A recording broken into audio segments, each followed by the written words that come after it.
And you know, when especially a lot of entrepreneurs, especially a lot of young entrepreneurs, are starting out, and there it comes to like charging for their services, right? And really pitching that price. A lot of people have a lot of limiting beliefs regarding that, how much they're worth, how much value they can actually bring, and how much they can charge, right? When you started out, what were some of the key like limitations and really like mental blocks that you had to overcome to really be able to see everything you were bringing? Well, here's the thing, man. I think, first of all, at the start, it's normal to feel those type of doubts, right? Like I'm sure you feel them in the beginning stages. Like you can definitely feel like shit. Like, am I worth this amount, right?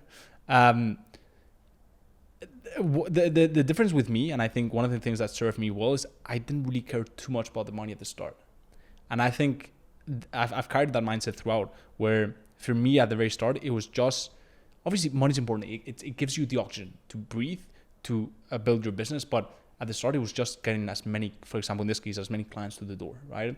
Just doing as a great of a job as I possibly could, and I knew the money would come.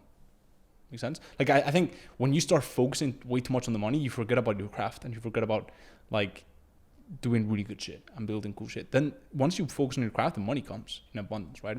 And so I think that's one. And then when it comes to limiting beliefs, you just have to get a few wins under your belt. It's like your first 2K seems like a lot until you make that, and then you start building this kind of momentum that takes you to the 10K month mark and then even 100K per month mark.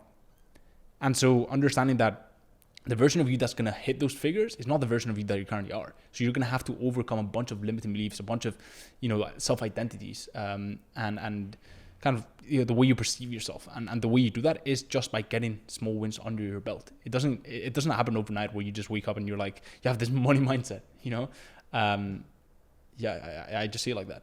Like you have to just chip away at it and get those initial wins. And then it just becomes, you kind of get accustomed to that level of success, and more success, success breeds more success.